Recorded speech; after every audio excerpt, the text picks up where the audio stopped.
Seeking Sister Wife, Season 5, Episode 9, Seeking a Silver Lining. Or The Never-Ending Story, which is the alternative title. John, oddly, didn't enjoy the episode. I did.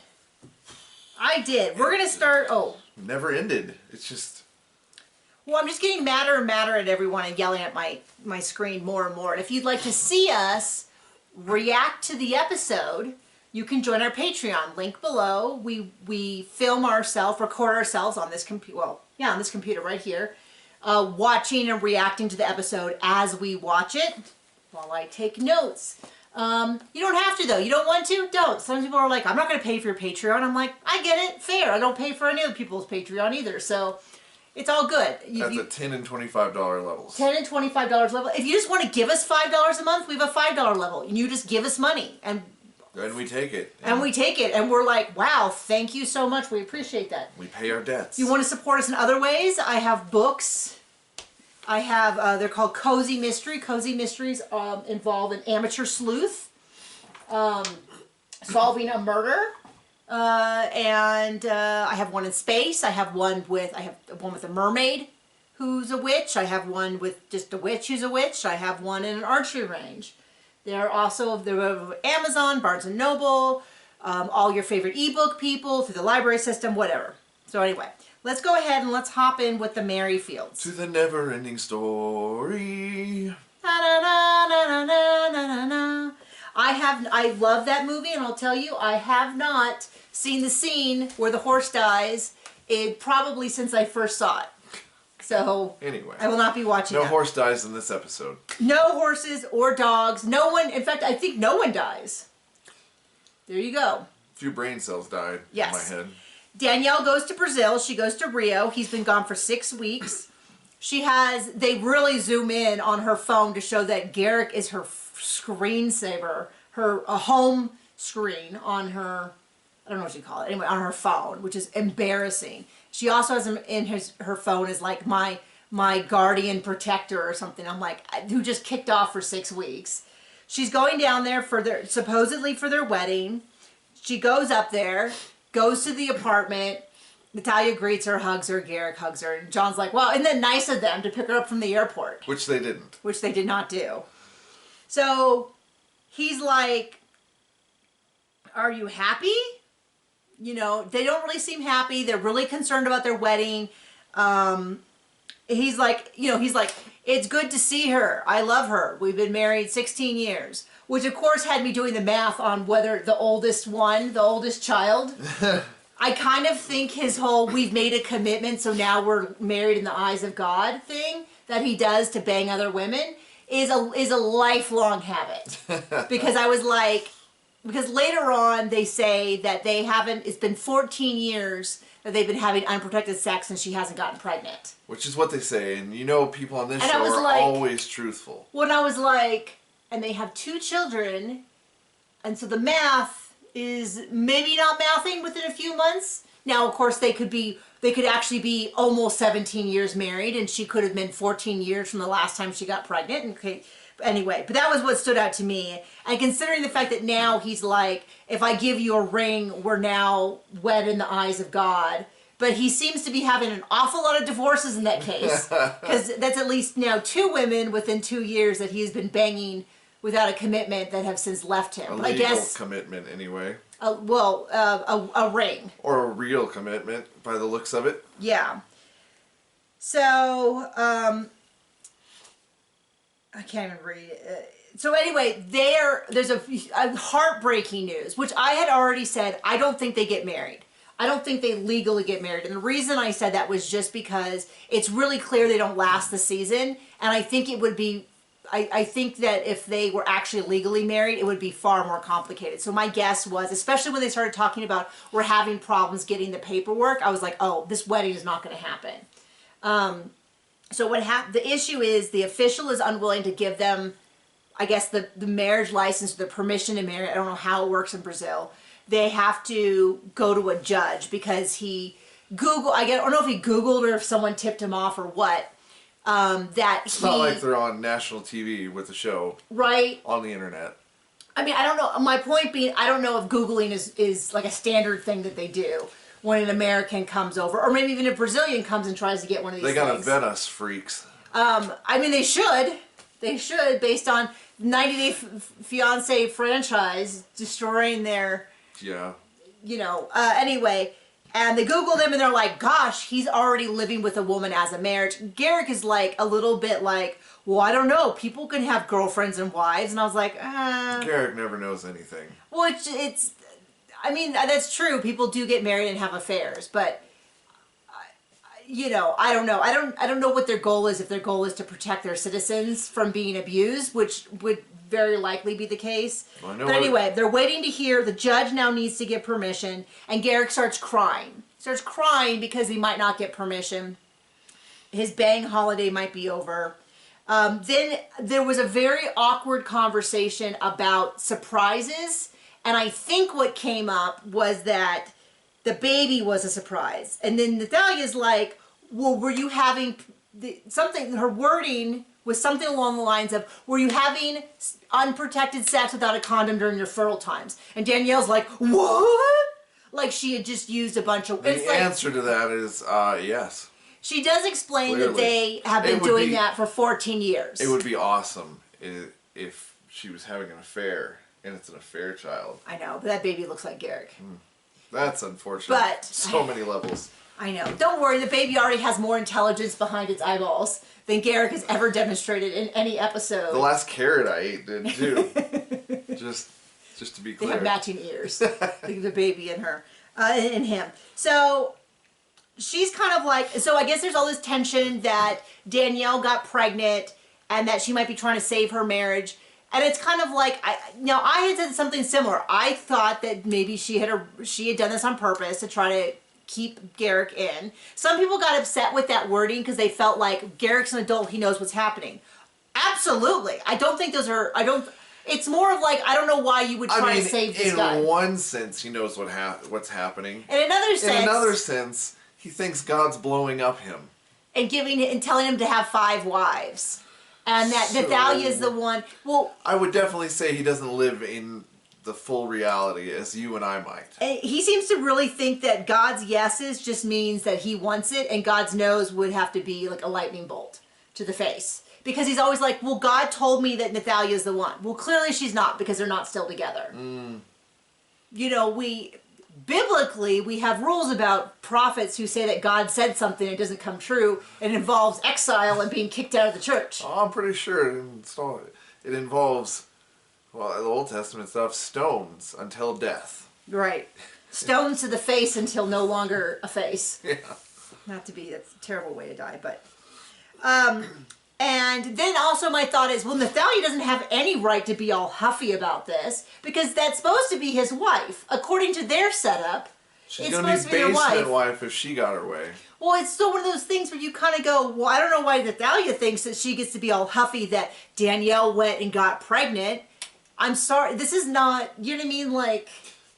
She didn't want to see Danielle. She just There's a whole lot more going on money underneath the surface that I kind of am like, okay.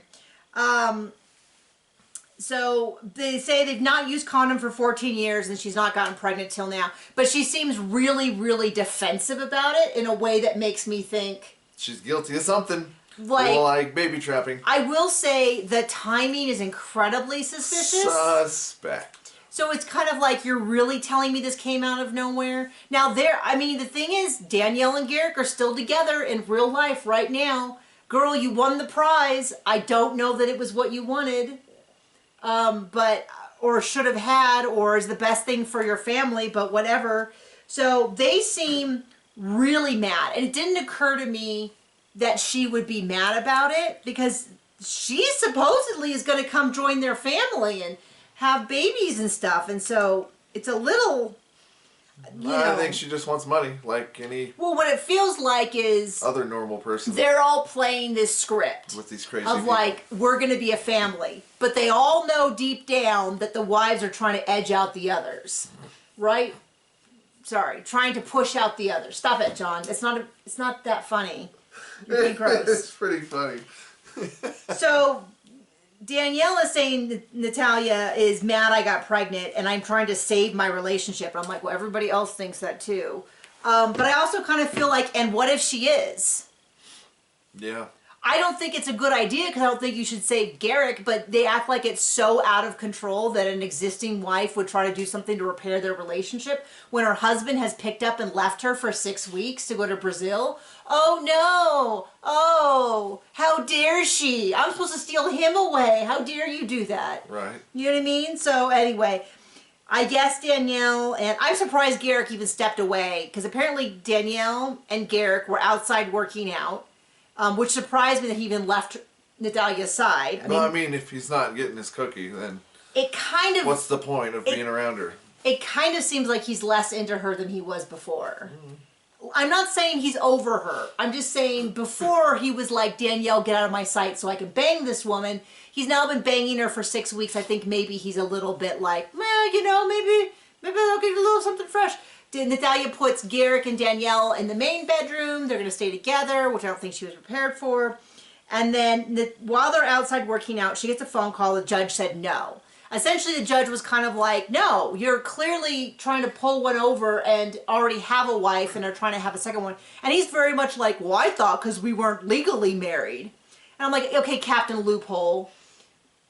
Apparently it's not going to fly. It actually technically didn't fly in Utah for a long time. Now, I don't know what their law is trying to prevent. Maybe it's specifically rich American men swooping in, marrying a woman to take advantage of her, and then dumping her or maybe somewhere. It's, to protect from crazy weirdos like. Yeah, I don't really know. Ick. I mean, the point is, I don't know. So they're all heartbroken. Danielle, though, looks pretty cheerful. No kidding. She's like, well, that is what God wanted. That's God's plan. And I know, I'm like, God is like, stop it. Everybody stop saying this has anything to do with me. You didn't get it because you went on international TV and laid out your deceptive plan to use loopholes to get around the rules. Like, why do you think I was involved heavily in this? You know what I mean? So she looks pretty happy. Now, the question I have is Garrick seemed to actually be like, yeah, Danielle's right. You know, God does have a plan. This is going to work out better.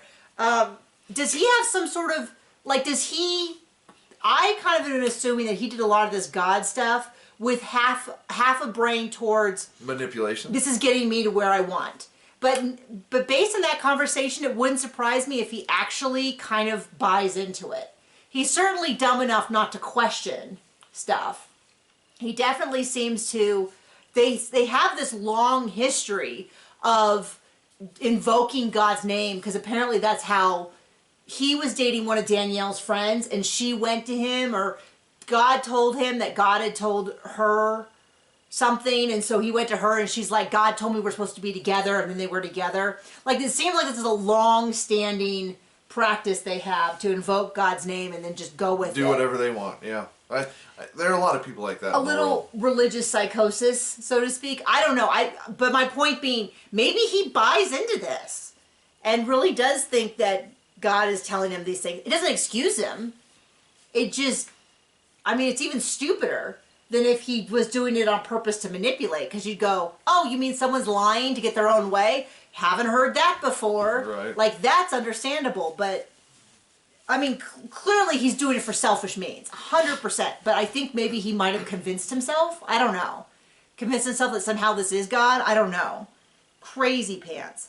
So, they're all upset because they're like, we were going to do the marriage visa because it's a little faster, but now we have to do the K-1 visa. We can't get married, so boo-hoo. It's going to take 8 months to a year and a half. God, all of that. Which is just enough time for Danielle to get him interested in somebody else. Because apparently they're at some point they're going to go back to the U.S. and we know from the preview she's going to be like, you know what we should do to occupy your mind is we're going to... Your mind. Your penis. We're going to start dating again. And you know that Natalia's not going to put up with that, and then boom, they're back to where they are. Do you think they'll be on another season? Or are we just going to have endless seasons of them? Okay. It feels like it. So let's get to... I can't get my pen to work! My pen has died. From our church. Ashley and Shane Sherwood. So Sarah comes over, and they're going to ask her to be exclusive. And my first thought is, Third date. well, what I said was, they've certainly had dates off camera, right? Because you don't ask someone at the beginning of your third date. After the second date was just like a... When you're brilliant enough to be on this show. You know, this has got to be. Nope. It's third date. It's the beginning of their third date. It's not even a date. It's like an arrangement. It's a sit down. We're gonna question you. Yeah, another one. Another one. So they sit down to ask her if she'll be exclusive. Less giggling this time. Yeah, and they're like, you know, we've just really hit it off over the first 2 dates. So I'm like, these haven't been dates. One was like a lunch. I mean, you can call them a date, but there wasn't things that I consider to be... You mean giggling nonstop for 20 minutes? The second one, all they did was giggle. The first one, it was basically a job interview. The second one was giggling followed by a job interview. And the third one was a job interview. And I'm like, maybe I just don't know how dates... I feel we watched MILF Manor. We watched MILF Manor at 2 times speed. Much better at 2 times speed. Is it though? I just wanted something trashy where I could just not like anyone on the show. Well, we got that. And I was like befuddled the whole time because they Much were like this talking show. about how hot all the women were and how hot all the men were. And I was like, do I not know what hot people look like anymore? And none of them seemed to have a personality that I found particularly attractive. I mean, they weren't all unattractive. I'm not saying, I'm certainly not trying, before people jump on me, I was certainly not saying that I am either more interesting or more attractive to them other than to my husband, which by law he is required to say at all times. But I was like, I'm so deeply married that I don't know what's happening anymore. You're so because deeply married. like I'm so deep in like, are you okay? That's funny. Okay. That I just don't know what's happening anymore. So I'm like, maybe these are dates, but there's nothing on here that made me go, man, I wish I was dating again, because I have also wanted to have long lectures about what the expectations were. And get asked by some rando to bite your butt. Yeah, that wasn't on this. That was on MILF Manor. So they sit down, they ask her to, and she kind of says exactly what I said, which is like, the last date didn't really feel like much of a date so much as an interview. But yeah, I guess I won't date anybody else. But she doesn't really commit that she's like ready to be serious. But it's like weird because Ashley talks about how they had this great first date. And I was like, they did? And how I'm having such deep conversations with women that I could never have with Shane. And I'm like, you were? I didn't see that. Because it didn't happen. Maybe it happened off camera. Mm-hmm. Happened in their delusion, clearly. But I was like, you know, and of course I'm not saying women can't love women. It's just, she's kind of like explaining to us why she has to have a female. And I'm like, it just sounds like she's got one guy that she settled for and it's pretty good, but then she wants other stuff too. And they keep going on and on. And one thing I need to point out. Again. No, not again. Okay. Because that was on the Patreon. This is on the other thing. So we're doing it again. Again. So last week on Reddit, they did an AMA and Ask Me Anything after the episode. You'll never understand that they lied. Well, on the show, they really They're lying presented somewhere.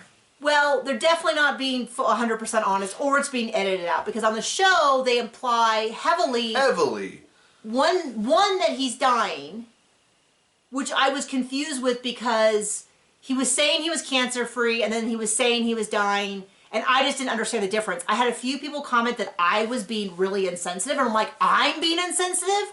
I'm not his wife who is off trying to bang other chicks while he might be dying. The fact that I repeatedly have stated I don't understand what's happening with his diagnosis is not me being insensitive, because they really implied on the show that they were getting another partner for him so that when he died, she wasn't alone. So not for him. To replace him. Yes. On the Reddit, twice they said, I found it twice, I screenshotted it, I didn't keep looking. They said that they've been looking for a partner with her before his health diagnosis, and that the diagnosis only sped it up. So they are not looking, they were looking for a partner long before he was sick. And I said repeatedly, if John was sick, the last thing I'd want to do is be working on replacing him. I'd want to be spending time with him. And so she's going to have a second partner, so she's going to have half the time with him. He's gonna stay home raising the kids while she works and then comes home and doesn't spend time with him. Like, I find that, so I think if anyone is being insensitive, it is not me. It is his wife. I can be insensitive, I just don't care. And nowhere in this do I get the impression they're like, oh, he's really into it. He's leading this. He's so excited. Tell your face, your body language, and your mouth that, because you are saying the words, but there's no enthusiasm behind him. You seem miserable, like... Bad acting. Sorry, I got something on my teeth, and it's like driving me nuts. Okay. Last thing I want to point out, they bring out their kid to meet Sarah after she agrees. And then shove her right out the door. Well, literally. the child's name is Psy. Like S-I? P-S-Y is what the subtitle said, like short for psychology and psychiatry and all of that. And I was like, that can't be right. And I rewound it and looked again. P-S-I. And I'm like, she named her child. P-S-Y. P-S-Y. Yes. She named it after her job. That'd be like me calling my son Rye for writer, or for author. I could call him Arthur, author, for influencer. I don't know if I can call myself an influencer, but anyway, so I thought that was crazy. Meets the baby, immediately shoves her out the door. They exchange a kiss. They meet with their friend Rachel, and this is what drives me crazy. Is they spend their whole time arguing about whether or not Sarah is the one, as opposed to the question of, why are you dating right now? You know, because you can't use my husband's dying as like a reason why you're dating and then not be questioned on, isn't that a little crazy? Wouldn't you, so you're going to divide your time in half between your husband and your new partner in a time when he might be dying? And they're like, so Rachel... Well, I mean, if he's going to be gone soon, what's the point in spending time with him, I guess? Why deepen that relationship with supposedly... And she goes on and on how he's the best guy. I've never felt so fulfilled by a man. All of this kind of stuff. And then it's like, but what I really need is another woman. I don't know. I mean, it just... I don't get it at all. But Rachel says, is this really the best time? And they're like, nah, our life's busy all the time, so why not?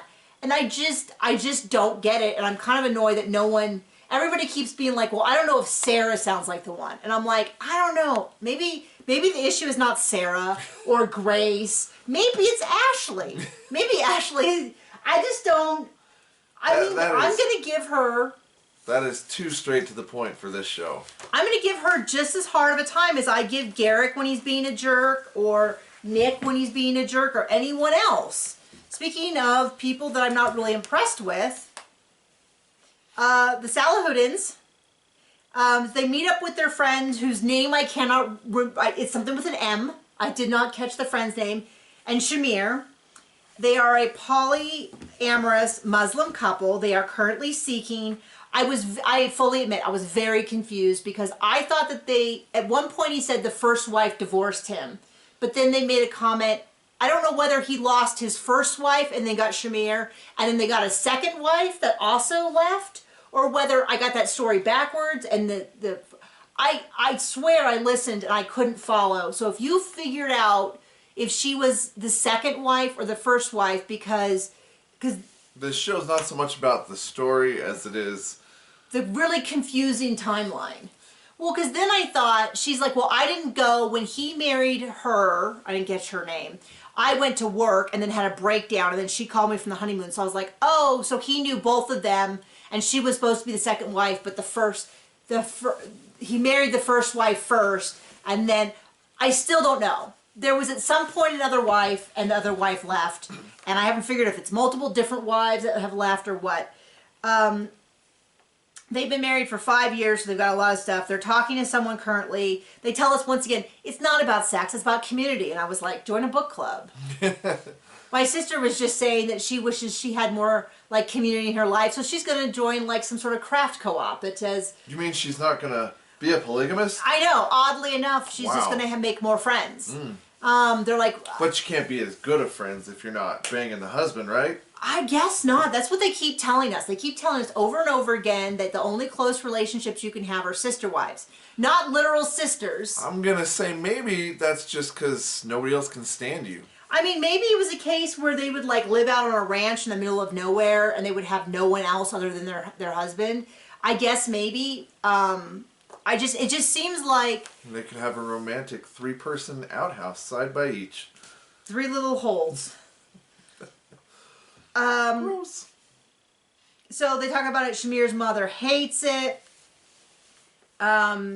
They talk a little bit about Alexis, who was the date from the last episode or the episode before. I can't Well, at remember least the they last talk one. nice about her this Yeah, time. they just keep dragging her through the mud. I'm like, this poor gal. Like, I don't know. It doesn't make me like them anymore. And then they're like, well, she was just too young. And I'm like, it wasn't a blind date. You picked her up at a Who pool could hall. have seen that coming? I'm sure she was probably the same. She probably wasn't there in like a business suit talking about, you know, her time as a lawyer and then showed up randomly at the bar. I mean, you know, and then she makes a big deal about how I'm the wise wife and I knew it and he really regrets it. And I'm like, I find this all so off-putting. But then they ask her, well, how has your jealousy been during this point? And she's like, well, I'm great. I haven't had any jealousy. I'm not a jealous person. And they kind of smears a little bit like, you haven't gotten to that point yet, so you don't really get to talk about jealousy when you've been on one date and had one gal that you talked to on the phone but never met in person. Like, she's really like, get back to me when he's actually dating someone, kissing someone, engaged to someone, which is 1,000% fair. And I'm going to tell you, it's not going to go well. I do not believe for a second. We've already saw the clip where he's like, well, I don't know that we need to slow it down. Now, it's TLC editing, so it could be, I mean, he could have been talking about a second round of salads or something for all we know, and they edited that together.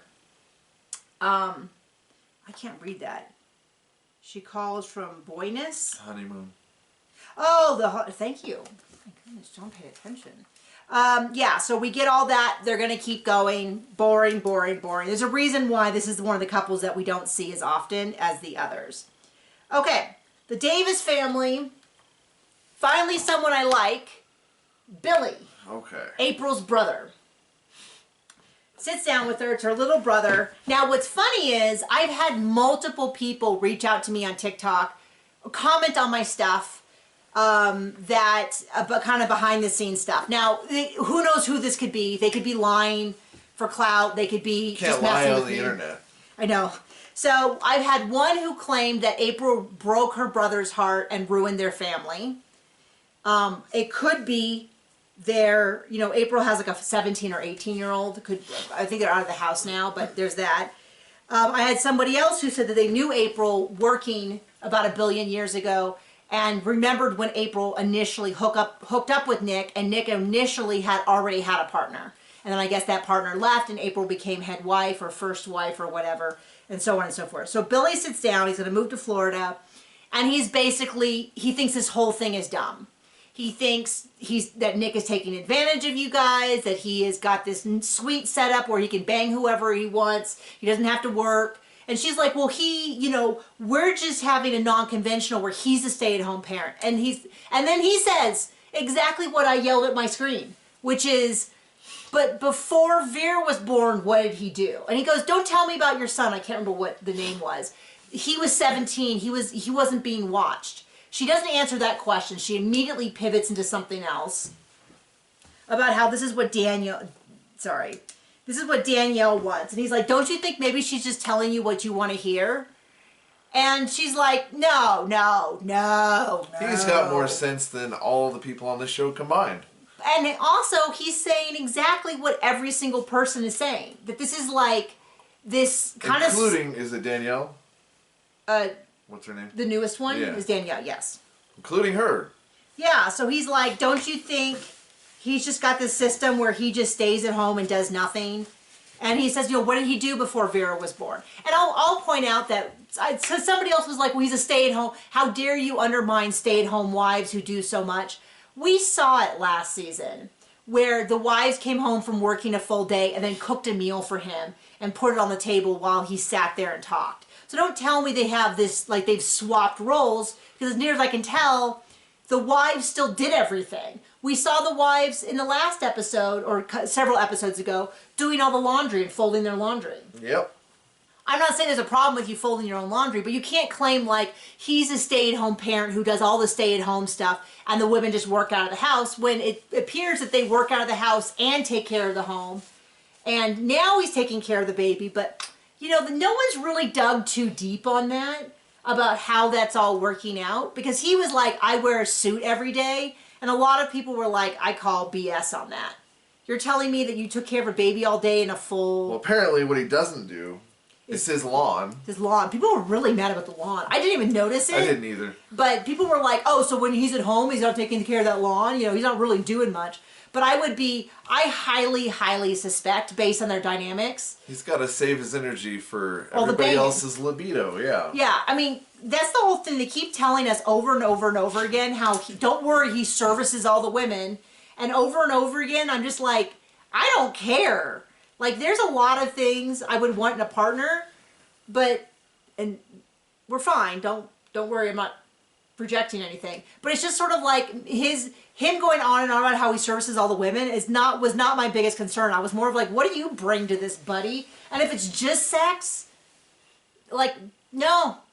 How about like helping out the house, contributing financially, doing anything else? Because you're certainly not cooking, on this show. Cleaning, laundry.